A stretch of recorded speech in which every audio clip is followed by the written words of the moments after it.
cool is that we can have, yes, there's some cost savings in getting these ingredients right there, but we can actually then offer a sort of more labor-intensive process to get those ingredients made into something you're going to eat. So we ferment the watermelon rind with wild fermentation. We dehydrate it and then turn it into a flour that we can then use to make anything. So we think of ourselves as the fiber company first that makes bars. So it's kind of like a multi-prong approach, of course. And yeah, it's going to be good for preventing waste. Our goal is 100 million pounds of fresh produce to prevent that from becoming waste. And then also to create products, of course, that are going to help impact chronic disease in America. Great. Nick, how does Sweetgreen think about sourcing its ingredients and its ethos in terms of locally sourced ingredients? And then also, how do you zero in on specific ingredients to include on your menus? Yeah, so, I think when it comes to the Sweetgreen supply chain, it's all driven and starts with our food ethos. So that's the framework we have around all the decisions we make about how to source every category, every food from dairy to proteins to produce, and really double and triple clicking on what's important per ingredient. And then just being as transparent as possible with that. So, the focus for us on organic, regenerative, transitioning produce is really high.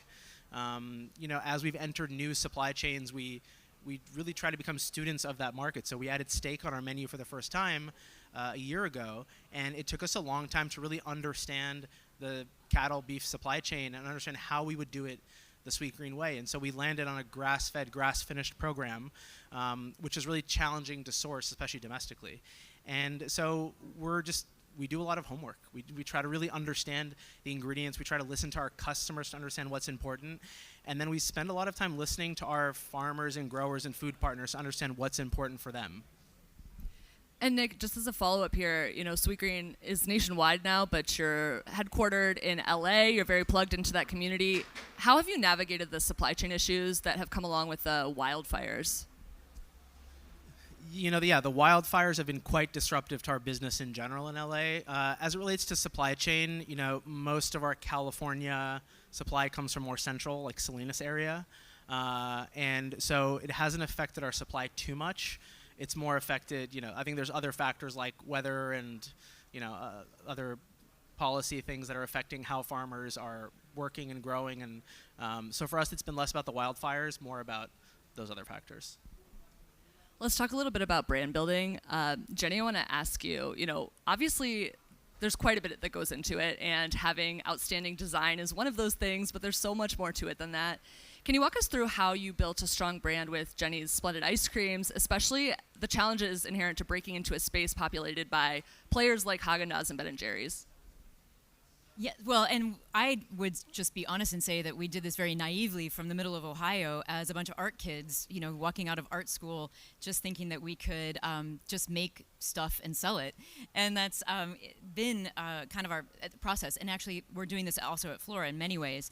So the way that I think about it, Jenny's, of course, is known for brand, but it wasn't always like that. We were started in the farmers market. It's been a 26-year endeavor that we did alongside of our customers. So everything that we do at Jenny's starts from my experience of 10 years boots on the ground in the farmers market, making ice creams and serving customers and listening to people directly.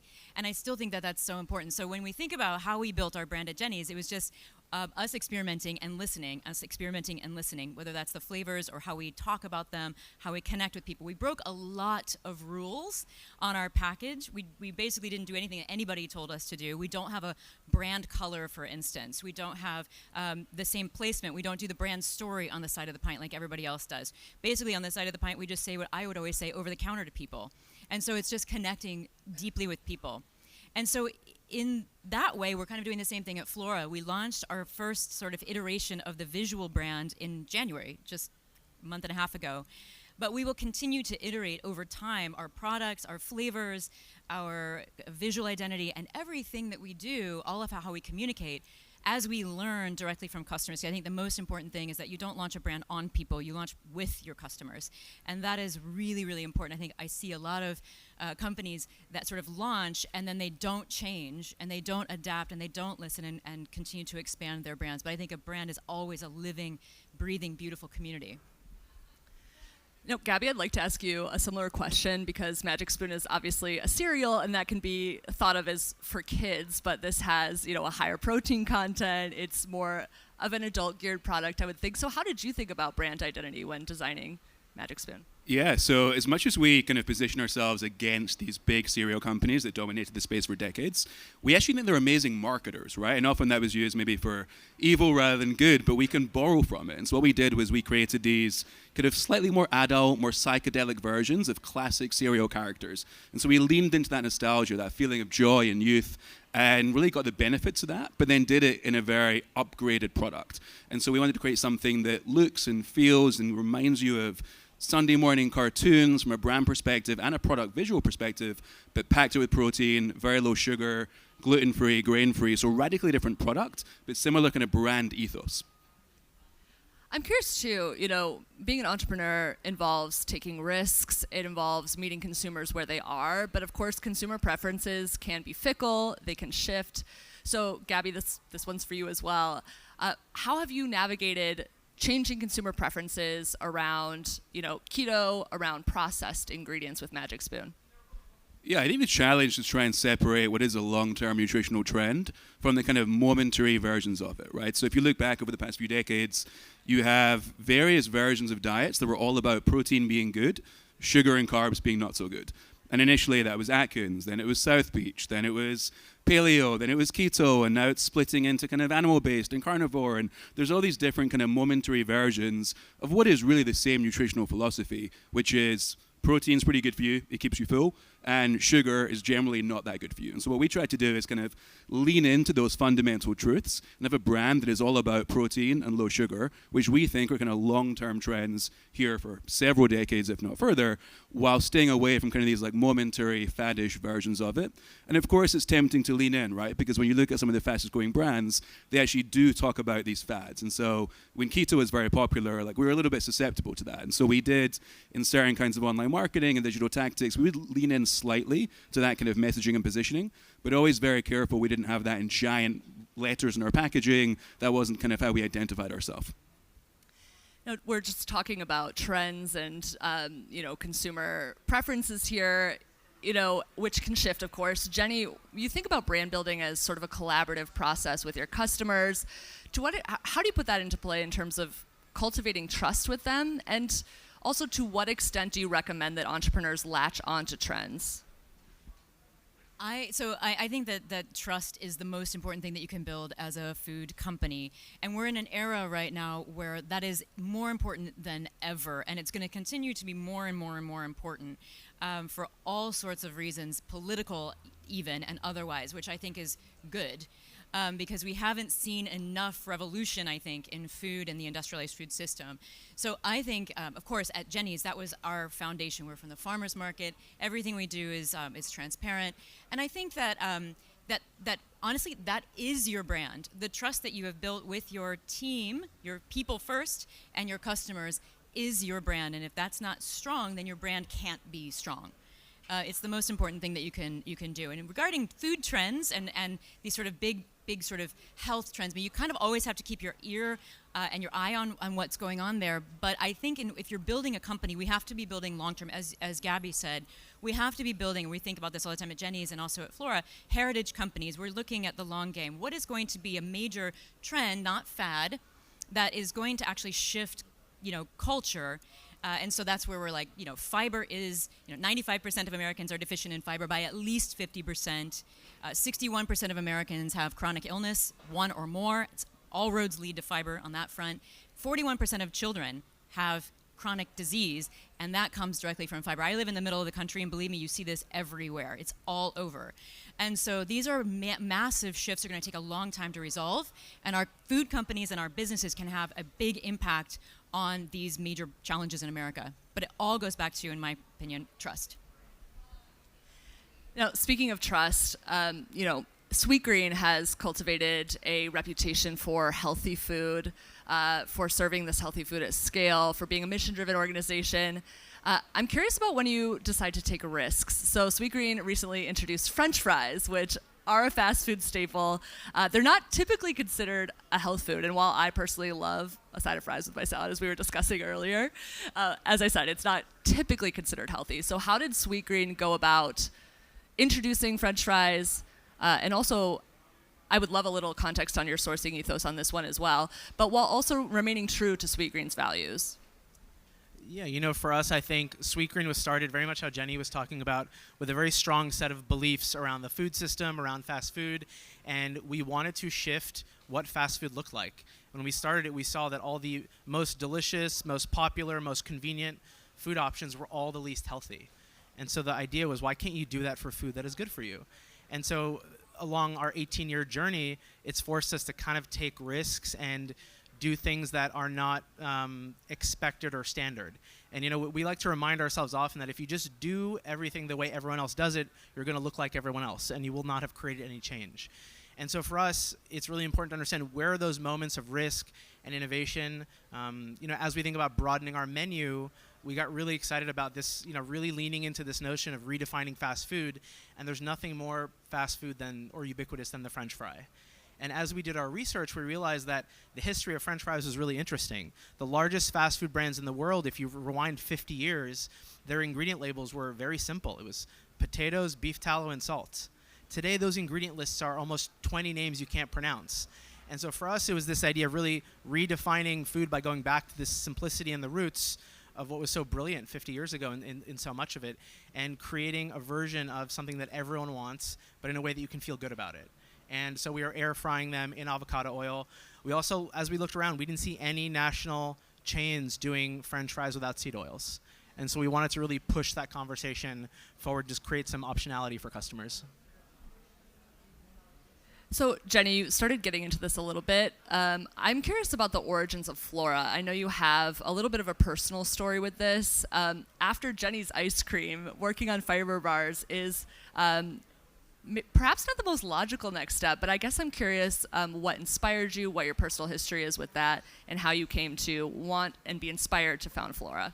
I think like many founders and entrepreneurs, we start with what's in front of us and what we need. So at Jenny's, when I was very young, I moved my entire life every single year. So I needed community, and I needed a safe place where people would come to me. I mean, honestly, if it wasn't for that need, Jenny's wouldn't exist. So I built our company in the farmers market one person at a time because I was looking for community and a place to express myself in that way. And in Flora, I started, after I was able to step away from the day-to-day at Jenny's, I realized that I had never focused on my own health in my entire life. And I didn't even really know what that was.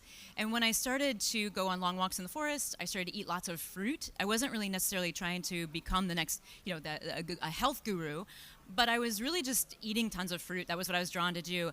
And I learned about fiber very quickly because fiber it makes you feel better very fast, especially when you're coming from where I was coming from, which is a pretty low health bar. I started to feel better very rapidly. And once I started to see I got more energy, I started to feel more clear, my body started to feel better. I started running for the first time in my entire life. In the forest, I would go out running. And I really credit fiber for giving me that. So again, I go back to founders, the best ideas come from what's right in front of you. Started to research fiber, started to read all the books on the microbiome, and once I started doing that, realized that there's already this sort of rising tide of fiber that's happening, and it's going to be a tsunami in America as we continue to go forward and people learn more about the already existing research, yet there's much more coming online every day already about fiber and how the microbiome affects every realm of your being. So it was just sort of a personal need for that. Speaking of, nutritional value proposition, Gabby, I want to ask about Magic Spoon and what sort of makes it unique here. In this day and age, a lot of consumers are pushing toward, simpler, more whole foods ingredients. But something that you mentioned to me in preparation for this was that, whole foods aren't always necessarily the healthiest, and processed foods aren't always necessarily bad. Could you tell me how you're thinking about that and how you're sort of communicating that to consumers? Yeah, so I think as a general rule, it's pretty safe to say, by and large, less processed is better, right? Whole foods are generally healthier, more nutrient dense, more processed, generally worse for you. But that's not always the case. And you can use kind of modern advantages in food tech and food science and processing capabilities to kind of design a food that is satiating, that kind of is delicious, that hits all the spots, but is actually, unlike most processed foods, low in sugar, higher in protein, higher in fiber, more satiating. And so we try to really use these advances in ingredients to create something that feels like a processed junk food and looks like it, but actually it's legitimately good for you. So it's 10 times the protein of most cereals. It's, 0 sugar compared to 20 grams of most cereals. It's, full of other vitamins and minerals and just like genuinely will kind of hit the spot nutritionally as well as taste. And that's not because we think it's necessarily better always than a whole food breakfast, but not everybody can cook a whole food breakfast every day. And so for someone who's maybe got kids or someone who's in a rush, we wanted to give them an option that is legitimately good for you, but also is quick, easy to prepare, and delicious as well. I think we've hammered this point on the head during this panel already, but Magic Spoon obviously isn't your average breakfast cereal, and it doesn't come with the price point of your average breakfast cereal. It runs at just under $10 a box.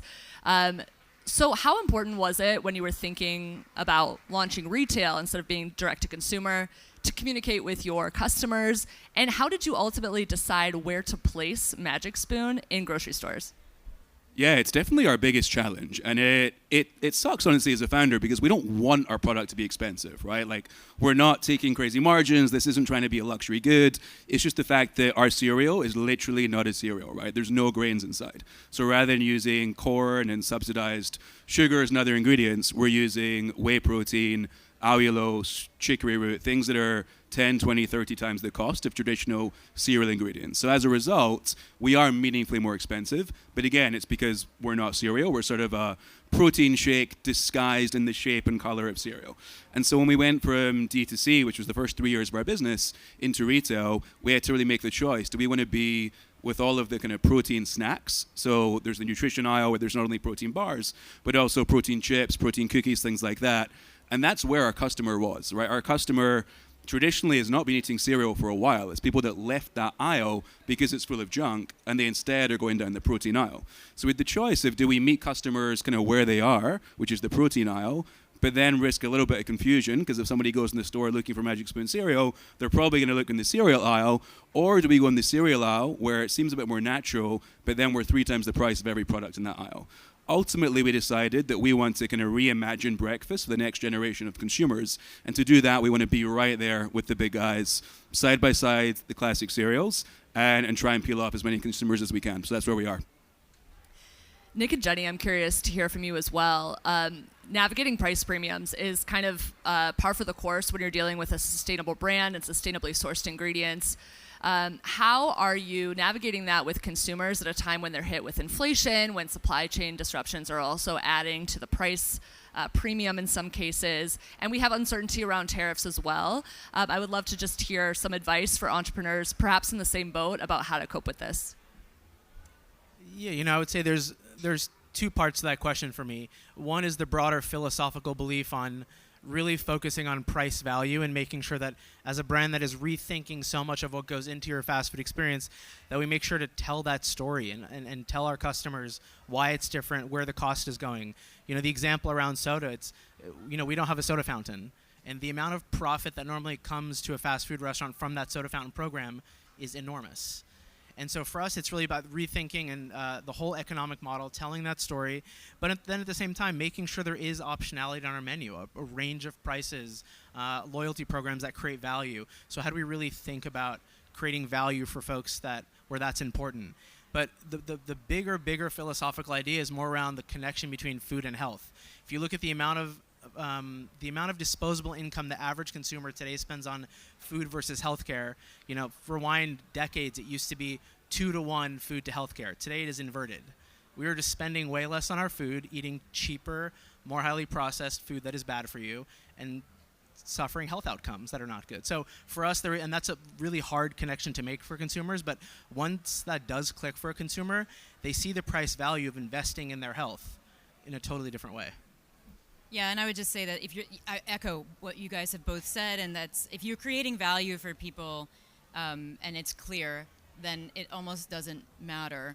I mean, that's the sort of, just being very clear about the value that you're offering people is the most important.